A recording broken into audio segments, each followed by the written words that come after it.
So we've had these statements from European leaders which are focusing on the urgency of the current situation without making a judgment on the American-Israeli attacks on Iran. Why aren't our partners lining up to condemn or even strongly endorse these actions? What does their silence truly tell us about the escalating tensions? Welcome to Partisan Pulse, where we break down the biggest political moments and expose what the headlines leave out. Britain, France, and Germany called for resumption of US-Iran negotiations and condemned Iranian attacks on countries in the region, falling short, actually, of commenting US and Israeli attacks on Iran. Dave. Wait, what? European powers, typically quick to weigh in on global security, are actively avoiding judgment on US and Israeli military actions? This isn't just a diplomatic nicety. It's a glaring omission. When key allies condemn one side's actions, but then go conspicuously silent on the others, it raises immediate, critical questions.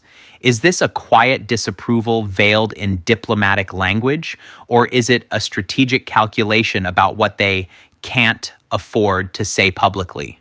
This isn't about being neutral. It's a very deliberate non-response that demands our immediate attention.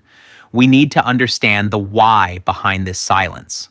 One national leader in Europe has condemned the attacks as a violation of international law, and that is Spain's Pedro Sanchez. We had the EU High Representative Kaja Kallas saying that the situation is perilous and warning against an escalation. That's really where the Europeans are focusing right now, because they have a lot of citizens in the Gulf area that they're now needing to, for the moment, tell to shelter in place, and they're now making moves toward evacuating those citizens because, of course, Iran is now attacking U.S. assets in those Gulf countries, United Arab Emirates, Bahrain, Qatar, and so there's obvious concerns about EU citizens there. That's measurable. Think about this. Only one national leader in all of Europe, Spain's Pedro Sanchez, has dared to publicly condemn these attacks as a violation of international law. Just one. This isn't a minor detail. It's a stark, undeniable fact that stands out amidst the collective quiet. If the majority of European nations truly believed these strikes were legitimate, why aren't they vocalizing that support? And conversely, if they believe them to be legitimate, why are they so profoundly worried about immediate escalation? This isolation of Spain's position suggests a widespread internal debate, or a very carefully managed public facade to avoid further destabilization. This is a critical clue. So is there a united front for a European response?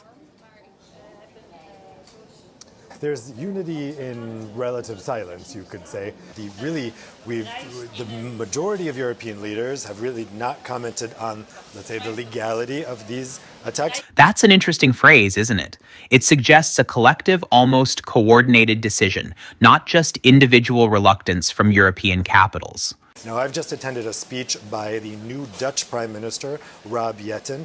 This was a pre-planned speech, but he opened the speech with words about what has happened in Iran. And he, too, echoed this European line of warning against escalation. So the main line right now from Europe is warning against escalation, first and foremost targeting Iran, telling them to stop bombing those Gulf countries, but by implication also warning against a U.S. escalation. I don't think the U.S. is going to be listening to the Europeans on this, though. So Europe's main line is warning against escalation, telling Iran to stop, but then also implicitly warning the United States against further action. That's not how that works if you fully support an ally's actions as justified and proportionate. If you genuinely believed the strikes were warranted, you wouldn't be subtly warning your closest ally to calm down. This subtle framing reveals deep apprehension, a fear of unintended consequences. They're trying desperately to prevent a wider war, but they're doing it by tiptoeing around their most powerful ally. It's a clear, unspoken signal that they perceive the U.S. actions as a potential accelerant, not just a defensive measure. What does that tell us about their true assessment?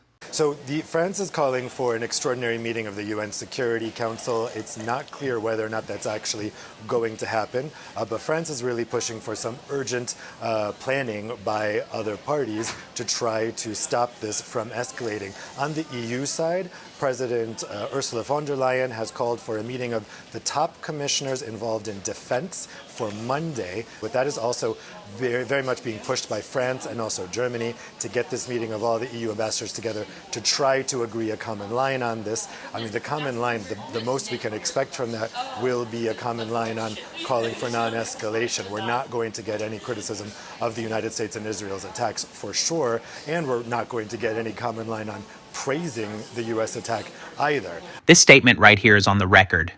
The expectation from these high-level meetings is crystal clear. No criticism, but also no praise for the U.S. and Israeli strikes. This isn't merely a tactical silence. It's a strategic tightrope walk, fraught with internal tension.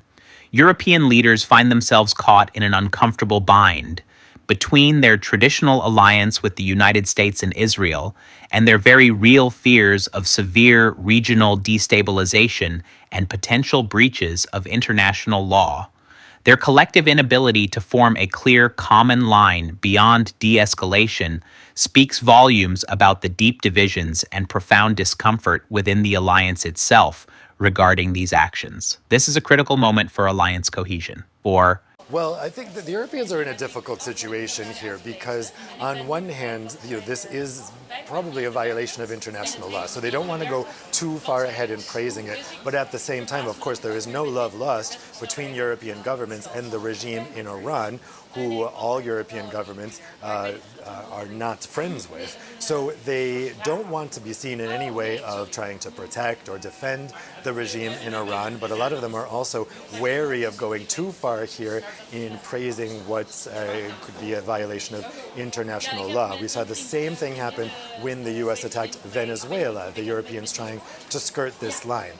So when we hear that European leaders they're reaching out to their allies in the region, which includes Israel, I believe the Chancellor Merz has had a phone call with Israeli Prime Minister Benjamin Netanyahu, again trying to assure them that they can be protected, and in particular that EU citizens, European citizens that are in those Gulf countries and in Israel, the European allies, can be protected for now, shelter in place, and perhaps moves toward evacuation.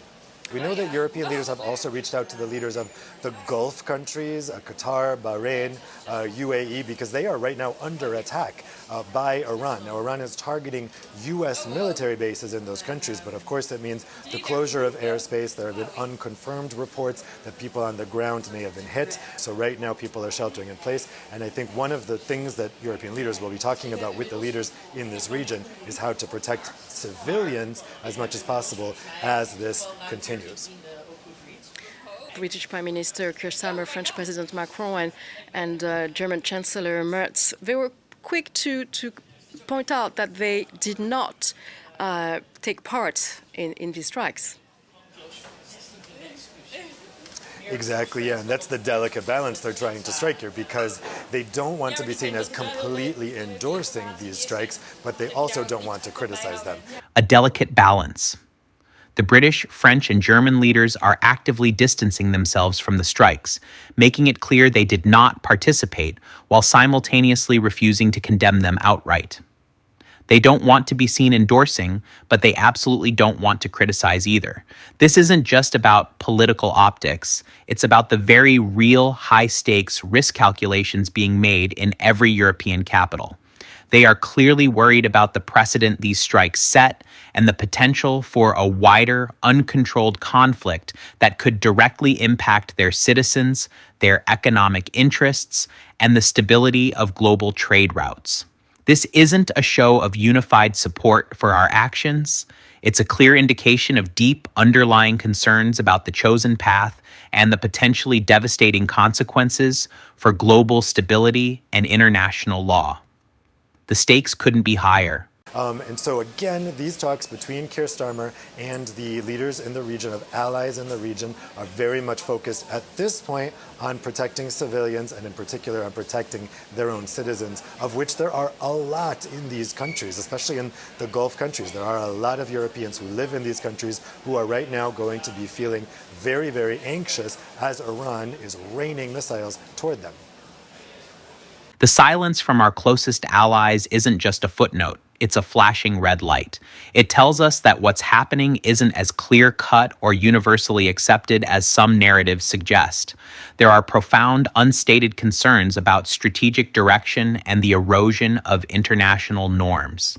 If our allies aren't openly supporting or even clearly defining their stance, then we have to ask, what critical information aren't we being told? This isn't just about one set of strikes. It's about the credibility of alliances, future global stability, and the real risk of wider conflict. Demand transparency, understand the true costs. Don't just accept the headlines, question the silence.